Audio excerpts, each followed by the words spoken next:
Welcome back to the Gillett Health Podcast. I'm Dr. Kyle Gillett. This is the next installment of our Just the Basics series. Yeah, so today we're talking all about testosterone boosters, but I hear that boosters might be banned soon. They very well might be, so we better talk about them and boost things up while we can. But in all seriousness, there's not really such a thing as a testosterone booster unless we're talking about Test and D-ball and Tren. Those are androgen signaling boosters. They make the will test number go decrease up. your testosterone. Testosterone might. D-ball Testosterone could decrease your testosterone if you don't inject enough of it. Yeah. Anyway.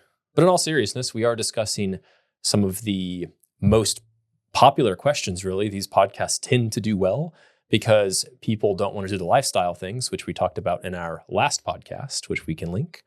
But they do want to take a pill for something.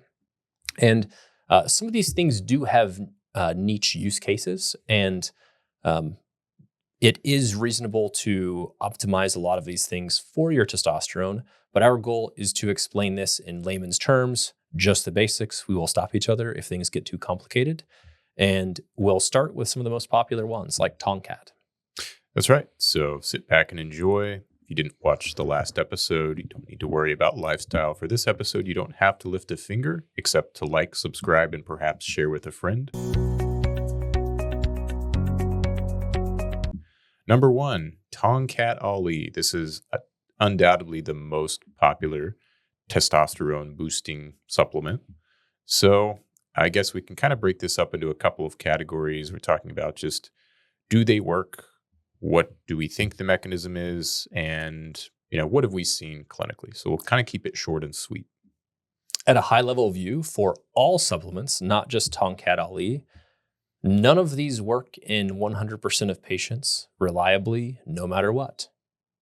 Yeah, that's true. I think it would be fair to say that I have never seen any supplement reliably boost testosterone in every patient. Mm-hmm.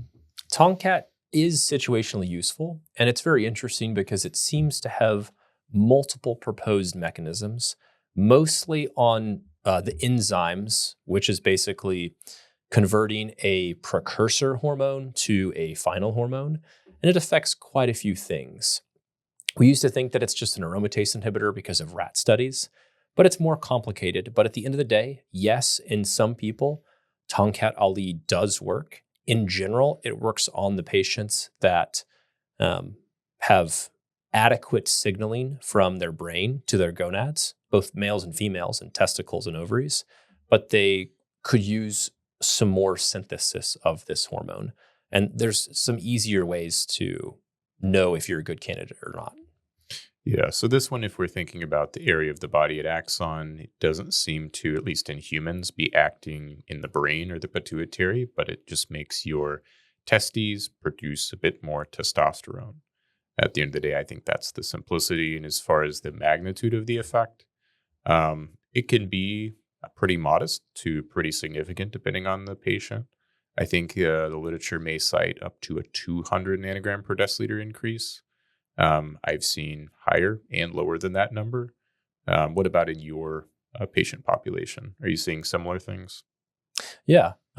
Some good takeaways is if someone has PCOS, they might not be a good candidate for Tongkat, and they probably wouldn't want to take it anyway, because it kind of does the same thing that some patients with PCOS have, but it also does that in cells like liver cells, not just the gonads. There's case reports of liver injury, and liver markers are certainly we check for every patient that's on Tongkat. And in general, every patient that's trying to improve their testosterone levels, many of these have potential hepatotoxic dose-dependent side effects, which means side effects where you get it more often at higher doses. That's right. It was as we like to say, the dose makes the poison. Number 2, boron. So I know you've spoken fairly extensively about the boron content of soil. I know you're an almond enthusiast. If they're grown in certain areas, they tend to have quite a bit of boron in them. But in general, what do we think about boron in terms of effect size, safety, which is a very important thing, and then proposed mechanism?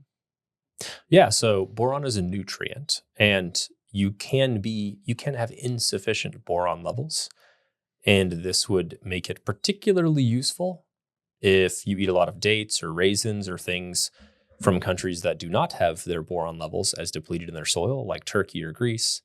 Then you might not need boron as much. But in general, it's pretty benign. And it does have an effect on SHBG, which is the protein that binds all androgens like testosterone and all estrogens. But it's usually a pretty temporary effect if you just give it to the average person.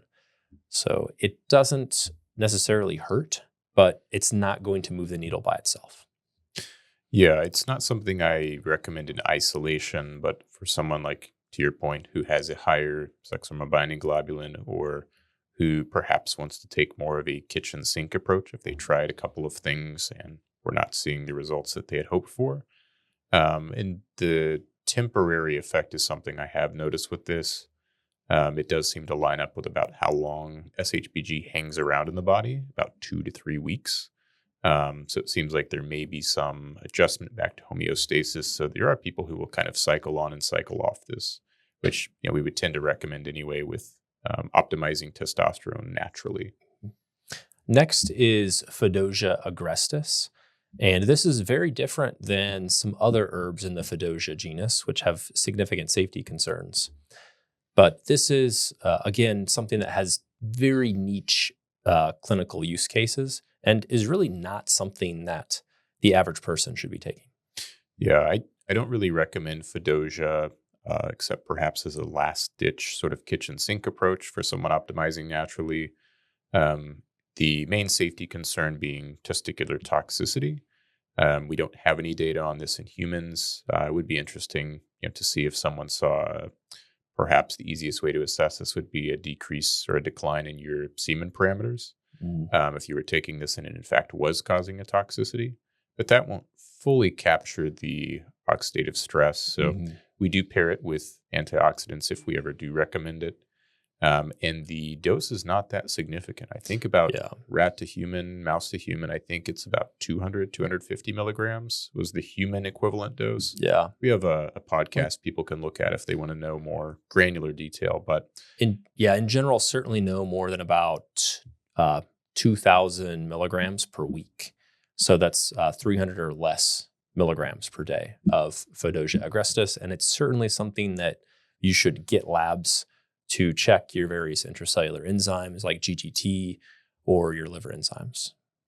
Yeah. Next, we have ashwagandha. So when you say ashwagandha, that can mean a lot of things because there's a lot of, I guess you could call them random ashwagandha extracts that are available over the counter. You have some that are sort of standardized to a certain percentage of stems and leaves and so forth that have been clinically studied. That's what I tend to recommend because I feel like we're going to have a more reliable effect there. Specifically, I'm referring to, for testosterone for men, the KSM 66 ashwagandha, which I think has 1, maybe 2 studies supporting testosterone improvement, but it does also have studies supporting improvements in semen parameters. So I sort of think of this as an adaptogen or a testicular antioxidant, if you will.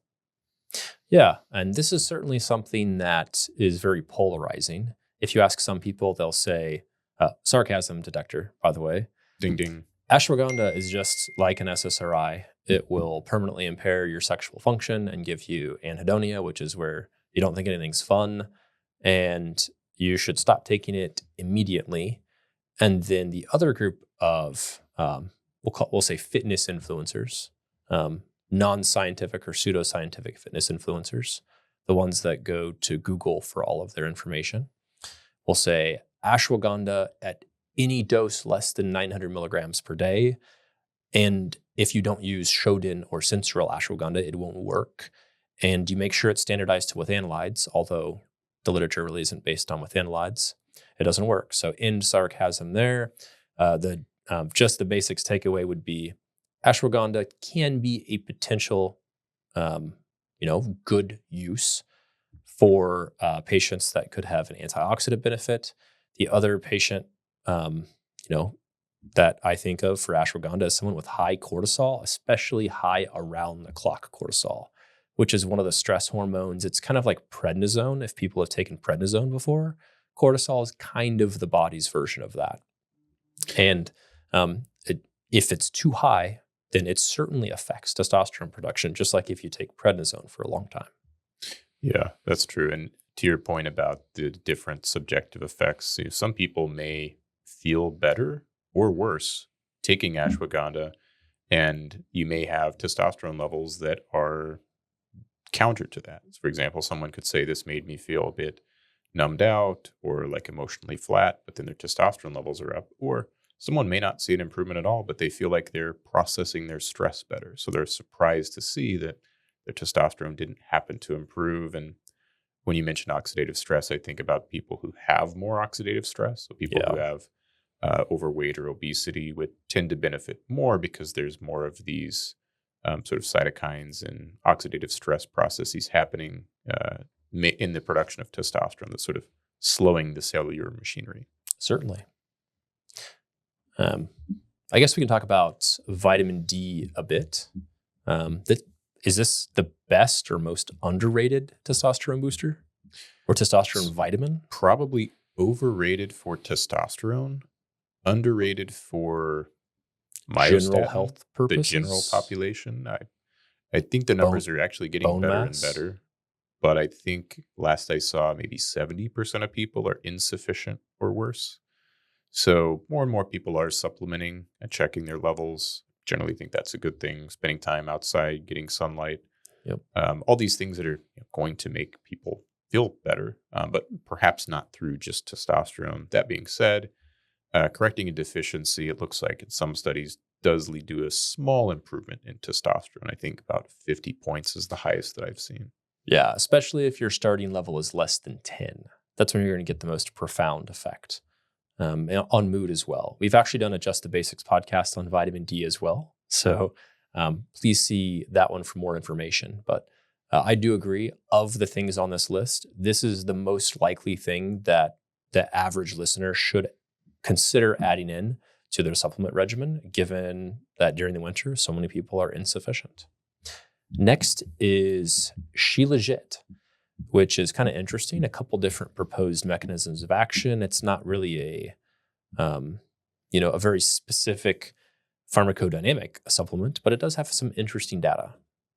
Yeah, this one actually has. So when I try to look at someone who says, "Hey, should I take this for testosterone?" Someone sends me a supplement or a paper.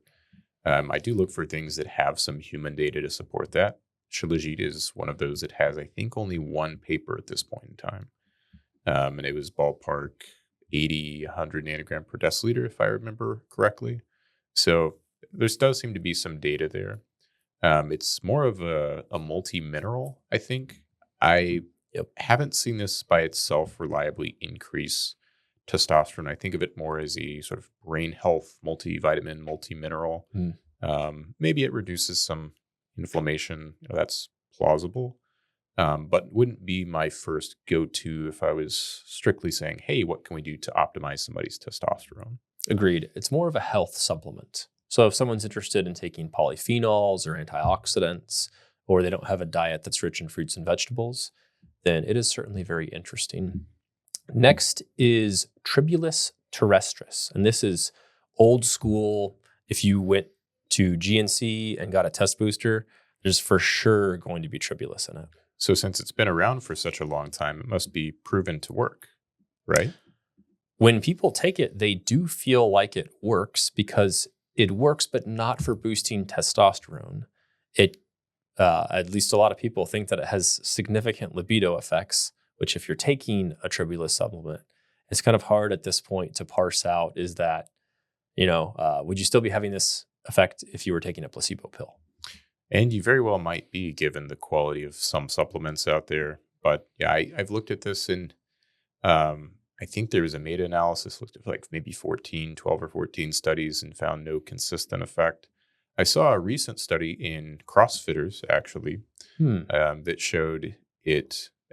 This was very confusing for me. Testosterone levels actually dropped in the Tribulus group, dropped a little bit more in the control group or placebo group. Did the Tribulus have SARMs in it? But the authors concluded that it has a tendency to increase testosterone, even though the testosterone dropped by a few points. But it dropped less in the Tribulus Terrestris group, was their sort of claim to fame. People also added about 45 pounds to their bench press in this 6-week study. So take it for what you will. Yeah. CrossFitters, interesting. A good study population, given that all of them are lifetime naturals. Did a bench press. Is that a CrossFit move? Occasionally it is. Usually 50-pound dumbbell bench, flat bench, of course. Anyway, not to rabbit trail on this, just the basics series. Next is something that's perhaps more related to Tongkat than anything else, Fenugreek, but perhaps not as promising. Yeah, this is an interesting one. It does have studies out there that show an increase in testosterone. The one that I pulled today, just to get a rough gauge of the numbers, showed you get a 40-something increase with Fenugreek, and you get a 30-something point increase with the placebo. So it's really a marginal difference there. In theory, it should speed up some of those enzymes that lead to more testosterone production, but it probably has some overlap with the Tongkat Ali and not as much data, especially not as much human data. Yeah. A takeaway that I could take is the downside is you're taking a pill, and I think I've actually seen a couple of studies on Fenugreek where it decreased testosterone. But if you're going to take it, you might as well take it with Tongkat to check all the enzymatic boxes. And then if you're going to take it with Tongkat, you almost might as well just take Tongkat. So if you have a side effect, you know which one it is. But that's Fenugreek. Next is Maca, which is the world's best sex hormone support supplement, right? Sarcasm detector. Ding, ding, ding. Yeah, this is one that I've seen specifically cited as no hormone changes were seen, and there was still an aphrodisiac, libido boosting effect in it. The doses are quite large. This is one I will recommend for patients, but not for testosterone boosting purposes, but for libido purposes. Anything that boosts libido is always good. Anything that boosts DHT is always good. Anything that decreases prolactin is always good. And anything that decreases estrogen is always good. Someone can take that soundbite out of context. Make that a Venn diagram. Always good in the middle. Yeah, but the doses are large. People will use a powder typically, unless you want to take a lot of capsules. Usually it's like 3 to 5 grams, something like that. It may have some like preclinical serotonergic effects. It's kind of a messy supplement, if you will, in terms of its mechanism of action. Yeah, not a clear pharmacodynamic benefit. Perhaps multiple mechanisms of action. That being said, it has been used for a very long time. I believe from Peru, not from Africa like Fadogia, not from, Asian medicine like Cistanche we'll talk about later, and not from Ayurvedic medicine like Ashwagandha. And a lot of people really like the subjective benefit, and there is many years of this anecdotal data. So I do have patients that take Maca regularly and seem to have no downsides and have this great neurotransmitter benefit, if you will, perhaps serotonergic and libido increase, and they just feel much more at balance. And if you feel much more at balance, there is a self-fulfilling prophecy, and those patients do tend to do well on it. So I'm certainly not anti-Maca. Didn't want to make that the case, but I like things that have a very specific, well-known mechanism of action. I would put Maca more between Zimbrin, which is Kana, and Saffron, kind of a mix between the two. Yeah, more something you're going to feel, but maybe not objectively change hormone numbers on paper. Someone who's listening, their head just exploded because you used serotonergic and improved libido in the same sentence. It can happen. Yep, it certainly can. Look at Agi. Anyway, next is a bioidentical hormone. Hey, that's not fair to put on a test booster list. It's DHEA. DHEA. So my opinion is this is probably the most likely to cause side effects of any supplement that's listed here. I guess some countries this is a drug, but here in the United States right now this is a supplement. And you just need to combine it with pregnenolone and clomiphene, and there's zero side effects. Yep. If you combine it with Sarcasm. clomiphene or Ding, ding, ding, enclomiphene, ding, it ding. will increase testosterone, not the DHEA, but you will see an increase in testosterone generally. For men, there doesn't seem to be a significant effect most of the time, other than perhaps lowering lowering SHBG with the DHEA in some good candidates. For women, this can actually, I think the common example that's given is like if a woman is on an oral contraceptive with a synthetic estrogen, can help to sort of normalize that SHBG and keep a more reasonable level of free testosterone around, assuming Yep. that you are not trying to lower free testosterone for a therapeutic reason. But it's something that you can have, acne, oily skin, nipple sensitivity. Very it seems common. to aromatize a lot in men. I've seen adolescent males on very, very high doses of DHEA, hundreds of milligrams a day, and they've taken it for several months, and they develop pretty significant gynecomastia from DHEA. Yeah, and I probably have the most concern in that population with DHEA because there's some preclinical data. It looks like it might speed up closure of the growth plates. So you get all the downsides of steroids, like stunting your growth, without any of the benefits. Yes. That's a pretty good That's summary. a bit of exaggeration, but Yeah, in my clinical practice, I don't always recommend it to everyone. I'm not like, some people are pro DHEA pregnenolone. Some people are very anti DHEA pregnenolone. Think about your total balance of other androgens like testosterone and your estrogenicity and your estrogen sensitivity, and then choose a DHEA dose otherwise. So I'm okay with this being over the counter, but at a certain dose, it should certainly be physician supervised. Next is ginger, which probably is really good for sushi. preclinical data.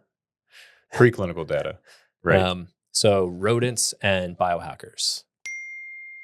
Yeah. That was also, ding, ding, sarcasm detector. I do like ginger. Consuming ginger, it's a good nausea reliever. It's good for gastric motility. I haven't seen it raise testosterone. I have some patients that take fairly significant amounts of ginger just for digestive or health purposes. Yep. I haven't seen testosterone increases anecdotally there, but across the preclinical studies, the animal studies, like you said, these biohacking rodents, it looks great, especially if they're diabetic, especially if it's induced by streptozocin. Yeah. Anyways, probably everything looks good in diabetic rodents, even water. But this should belong in a gut health series. I know that our sports dietitians, Diana and Adrian, helped us design a very reasonable gut cleanse, toxin cleanse protocol. And ginger or bitters in general, 5 to 10 minutes before your meal, is part of that protocol. Maybe we should do a Just the Basics podcast just on our gut health cleanse and toxin cleanse. Yeah, that's a good idea. I think it would be fairly popular because there's a lot of good and bad information in the gut health sphere out there. Bulbine, likely not a great option. Mechanism is not well known. No human studies. Yeah, I have seen some anecdotal reports of this, so it is interesting to me. But one of the downsides of Bulbine compared to a lot of other things that have been used for quite some time in traditional medicine, if you will, is that this is not something that has been used very often. And we don't know if it could turn into another Cistanche, which looks slightly less promising as time goes on. I don't think the jury's out on that one. But I like things that have a known mechanism of action. And if they don't have a lot of clinical data, which is human data, I like it to have a very long history of traditional use and overwhelming anecdotal reports, if that makes sense. Yeah, and that does bring us to Cistanche, which, as you mentioned earlier, has a background in Asian traditional medicine. I have here that it needs a Hirschberger assay, and it's the Punnett square of SARMs in rats. So can we break that down into the basics? Yeah, those terms aren't very helpful in this podcast, but basically this Cistanche supplement, a lot of the studies come out of China, and I believe it is used in Chinese, or maybe it's general Southeast Asian traditional medicine. A Hirschberger assay is just measuring basically how much testosterone is working or how much an androgen is working in the prostate tissue versus a muscle tissue that's levator ani, which for the purposes of this podcast, we don't need to talk about the strengths and weaknesses of a Hirschberger assay. But basically, you want to know how much does it work on your heart muscle? Hopefully not too much. How much does it work on your brain? Hopefully just enough in the right way. It's like it's just right. Goldilocks. It's Goldilocks and the bears. The right zone. Yeah. And you don't want it to work too much in the prostate, and you don't want it to work too much in the liver. So there's certain medications that are under study called SARM, selective androgen receptor modulators.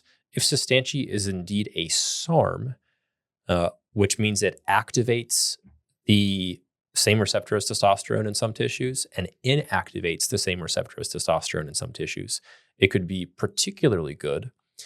We do know with reasonable assuredness that it inactivates the androgen receptor in several tissues, seemingly including the brain tissue, which makes the brain tissue detect less testosterone, which also makes the brain tissue make more signal called LH to go to your testicles to make more testosterone. So it does make the testosterone number go up.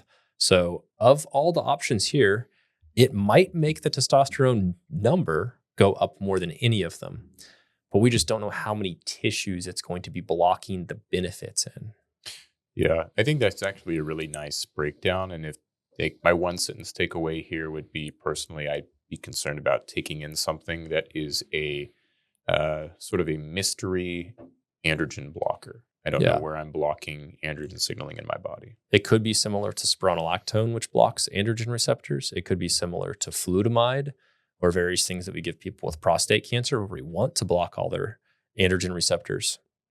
The Punnett square and rat thing and SARMs things, that just means you're designing the perfect medication or supplement to activate your androgen receptor a whole bunch in muscles because you just want bigger muscles, right? No matter what.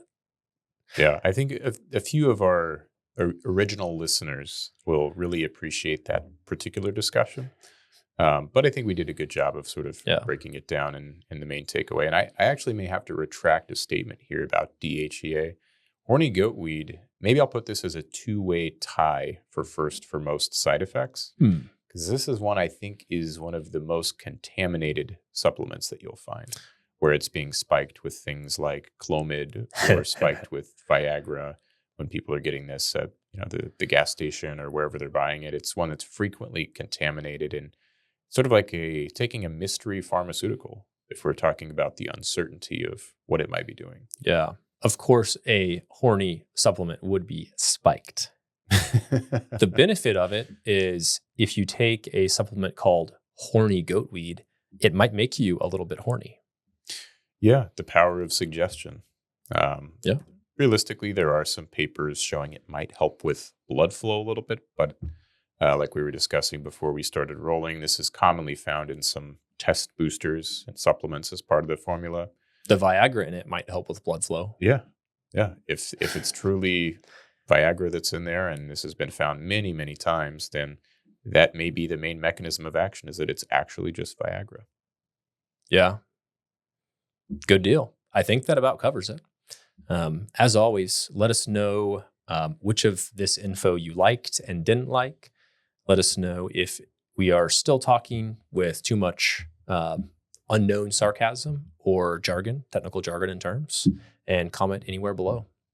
Yep. As always, thank you for watching. May God bless you with health and happiness.